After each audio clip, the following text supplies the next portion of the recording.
नमस्कार, जनतंत्र टीवी देख रहे हैं आप। मैं हूं आपके साथ कोमल गंगवार। अपना उत्तराखंड की शुरुआत करेंगे तो मुख्यमंत्री पुष्कर सिंह धामी ने कोविड राहत सामग्री का फ्लैग ऑफ कर प्रदेश के दूरस्थ क्षेत्रों के लिए रवाना कर दिया है। बता दें, जिस तरह से ये शुरुआत की गई है, ऐसे में कोविड राहत सामग्री के तहत oxygen concentrator, oxygen cylinder, pulse oximeter, mask, sanitizer और खाद्य सामग्री उपलब्ध कराई गई है। इस कोविड राहत सामग्री का प्रबंध 127 बटालियन प्रादेशिक सेना गढ़वाल राइफल्स ने किया है। सीएम धामी ने 127 बटालियन प्रादेशिक सेना गढ़वाल राइफल्स का आभार व्यक्त करते हुए कहा कि हमारी सेना का अदम्य साहस और वीरता का इतिहास रहा है। अपने सैनिकों की वजह से हम चैन की नींद सोते हैं।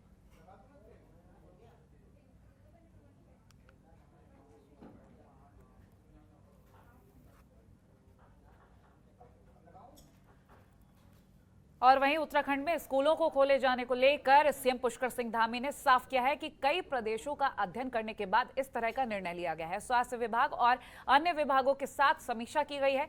हम जो भी कार्य कर रहे हैं वो उत्तराखंड के बेहतर भविष्य के लिए ही कर रहे हैं। आपको बता दें कि प्रदेश में पहले एक साथ कक्षा 6ठी से 12वीं तक के छात्रों के लिए सरकार ने स्कूल खोलने का फैसला किया था, लेकिन अब 2 चरणों में स्कूल खोले जाएंगे। 2 अगस्त से 9वीं से 12वीं तक के बच्चे 4 घंटे स्कूल में पढ़ाई करेंगे, तो वहीं 16 अगस्त से कक्षा 6ठी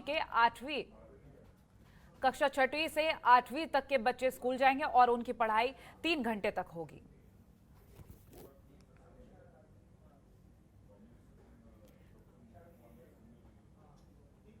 जिस दिन ये कानून लाए, क्या उस दिन कांग्रेस ने उसका समर्थन किया?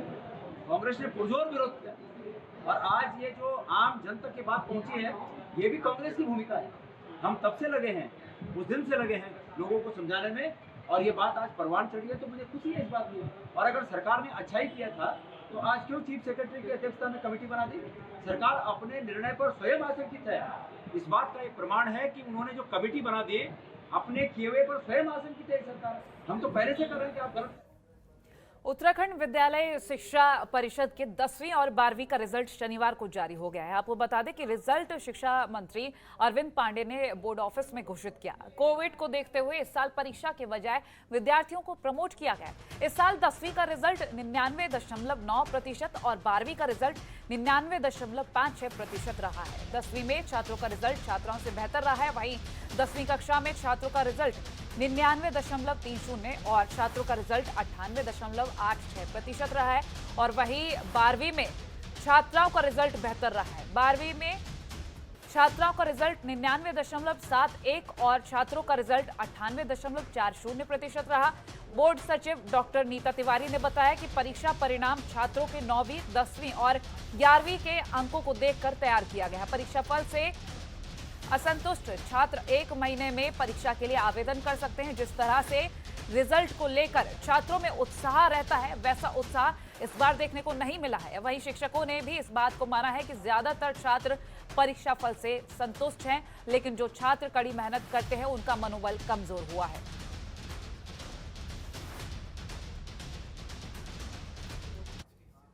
छात्रों की तो अधिकांश छात्रों की तो इसमें प्रसन्नता है। जहाँ तक मेधावी छात्रों की बात है, उन छात्रों को थोड़ा सा असंतोष है। और हमारे विद्यालय की अगर बात करें, उसमें से बहुत सारे छात्र ऐसे हैं जो चाहते हैं कि अगर उत्तराखंड विद्यालय शिक्षा परिषद उन्हें एक अवसर फिर से परीक्षा देने का देगा, तो वो निश्चित तौर पर परीक्षा दे करके अपने रिजल्ट को और बेहतर करना चाहिए। हमारे बोर्ड के माध्यम से आज हाई स्कूल और इंटरमीडिएट के परीक्षा फल घोषित हुए हैं। परीक्षा फल परिस्थितियों को देखते हुए बहुत सकारात्मक और संतोषजनक है, क्योंकि इस कोविड काल में बच्चों के जीवन को बचाना पहली प्राथमिकता, और उनकी जीवन को बचाने के साथ साथ उनकी शिक्षा का, उनकी योग्यता का परीक्षा फल के माध्यम से परिणाम देना भी बहुत आवश्यक था। तो उसी के तहत हमने, सरकार ने मानक बनाया और उस मानक के अनुरूप हमारे बोर्ड ने बहुत अच्छा काम किया। और जो परीक्षा फल बनाया है, इसमें हाई स्कूल में, इंटर में जो विशेष योग्यता जिन बच्चों ने हासिल की है, जिन्होंने प्रथम श्रेणी में पास किया है, जिन्होंने द्वितीय श्रेणी में पास किया है, मैं इन समस्त बच्चों को शुभकामना देता हूं, बधाई देता हूं हमारे बोर्ड के माध्यम से। और टिहरी जिले के नगर पालिका क्षेत्र के चंबा के 10वीं की परीक्षा में टॉप करने वाले छात्र छात्राओं को शनिवार को स्कूल में उनको पुरस्कृत किया गया। आपको बता दें कि इस साल 10वीं की परीक्षा में रोशनी बिजलवाड़, अनुष्का नेगी और भविष्य बडोनी ने 2020-21 की परीक्षा में आईसीएसई बोर्ड में टॉप किया है। शनिवार को स्कूल प्रशासन ने सभी टॉपर छात्र छात्राओं को मिठाई खिलाकर उनके उज्जवल भविष्य की कामना की है।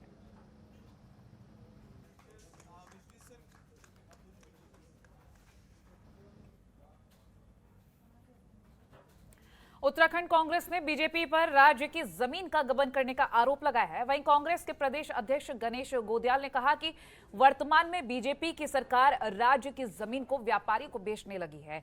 सरकार को अगर राज्य में इंडस्ट्री लगानी है तो खुद सरकार लैंड बैंक तैयार करे।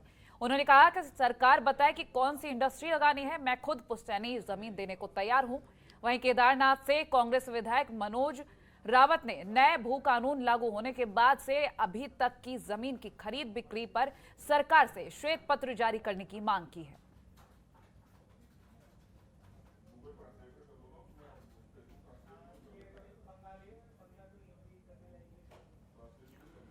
अल्मोड़ा जिला बार एसोसिएशन के चुनाव में अध्यक्ष पद पर शेखर लखचौरा ने बाजी मारी है, जिसमें शेखर लखचौरा ने निवर्तमान अध्यक्ष महेश परिहार को 5 मतों से हराया और वहीं उपाध्यक्ष पद पर कुंदन लटवाल, महिला उपाध्यक्ष सुनीता पांडे और कोषाध्यक्ष कमलेश कुमार निर्वाचित हुए हैं। आपको बता दें कि सभी पदों के लिए सीधे मतदान हुए।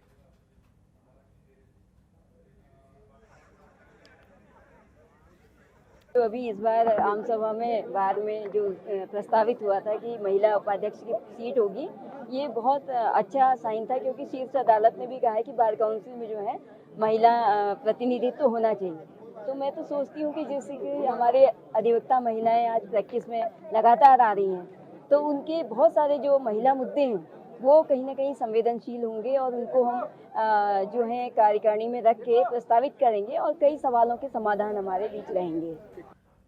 और वहीं नई टिहरी शहर में अवैध अतिक्रमण पर कार्रवाई को लेकर जिला अधिकारी एवं आशीष श्रीवास्तव ने पुनर्वास निदेशालय सभागार में बैठक समिति की बैठक की है। बता दें, इस बैठक में बताया गया कि अवैध अतिक्रमण पर कार्रवाई के लिए गठित समिति की ओर से 1 महीने के अंदर 4 अवैध अतिक्रमण को चिन्हित किया गया, जिनमें से 2 अतिक्रमण हटाए गए और 2 को नोटिस जारी किया गया है। जिलाधिकारी ने कहा कि बौराड़ी के गणेश चौक के पास वाहनों की पार्किंग में आ रही समस्याओं को लेकर कई शिकायतें मिल रही थी, जिस पर उन्होंने गणेश चौक के आसपास के अतिक्रमण को प्राथमिकता के आधार पर हटाने के निर्देश दिए हैं।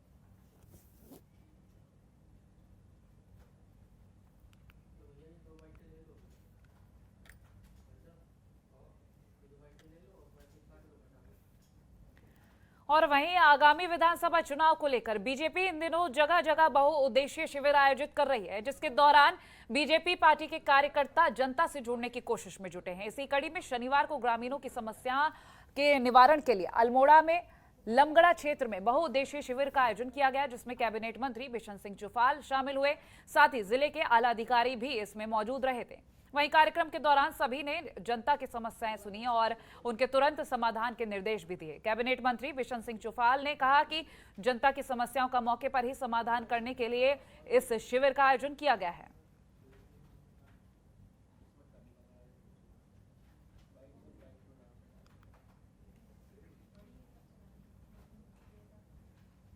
और वहीं मोटा हल्दू के पाड़लीपुर गांव में ग्रामीणों ने निर्माणाधीन नेशनल हाईवे 87 में हो रही अनियमितताओं को लेकर ग्रामीणों ने विरोध प्रदर्शन किया है। और वहीं इस मामले का संज्ञान लेते हुए शनिवार को लालकुआ उप जिलाधिकारी मनीष कुमार सिंह पाड़लीपुर गांव पहुंचे, जहां उन्होंने पूरे क्षेत्र का निरीक्षण किया और तत्काल मामले की कार्रवाई करने के लिए ग्रामीणों को आश्वासन दिया। वहीं ग्रामीणों का आरोप है कि पूर्व में जो नक्शे से हाईवे का निर्माण हो रहा था, उस नक्शे को समय समय पर विभागीय अधिकारियों और अन्य लोगों की मिलीभगत से बदल दिया गया है, जबकि पूर्व में कुछ लोगों को जमीन का मुआवजा भी मिल चुका है, लेकिन उनके ऊपर कार्रवाई करने की जगह ग्रामीणों को बेवजह परेशान किया जा रहा है।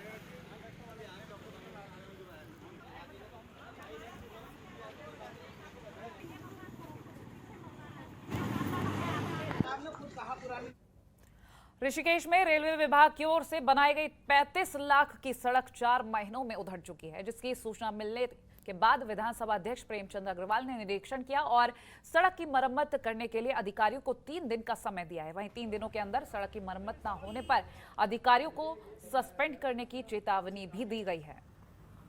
तो इस सड़क की हाल भी आप देख सकते हैं कि किस तरह से इस सड़क की सच्चाई खुलकर सामने आ रही है। फिलहाल 3 दिन का वक्त दिया गया है। 35 लाख की सड़क 4 महीनों में किस हाल में है, यह आप देखकर अंदाजा लगा सकते हैं। देखिए, बड़ा दुखद विषय है कि 4 महीने पहले एक रोड बनती है और रेलवे स्टेशन के ठीक बगल में आपने देखा है, अभी अब मैं आपके साथ मैंने मुआयना किया है, क्या हालत उस रोड की बनी है। और जैसा मुझे यहाँ के इंजीनियर जो मिस्टर दीपक शर्मा है, उनसे जब मैंने पूछा कि ये कब बनी, कि 4 महीने पहले बनी। कितनी इसकी लंबाई है, उन्होंने 750 मीटर बताया आपके सामने। मैंने कहा भी इसमें कितनी लागत लगी, टोटल कॉस्ट उसमें और कुछ अन्य चीज़ों का भी उन्होंने जोड़ा है, उसमें 2 करोड़ की लागत से वो काम हुआ। और सबसे बड़ा दुखद पहलू क्या है, इनसे जब पूछा कि भाई ख़राब कैसे हो गई, तो उन्होंने कहा साहब बारिश हुई। तो क्या बारिश इसी पर्टिकुलर एरिया में हुई?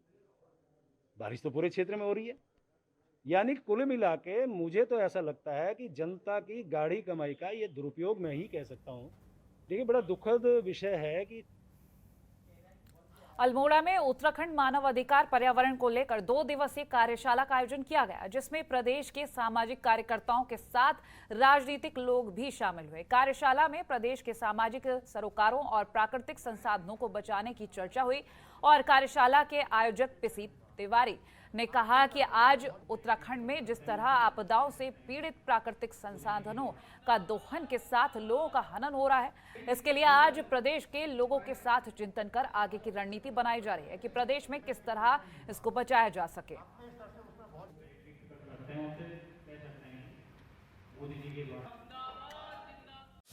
खबरों के निष्पक्ष विश्लेषण के लिए सब्सक्राइब करें जनतंत्र TV and press the bell icon. Never miss any update.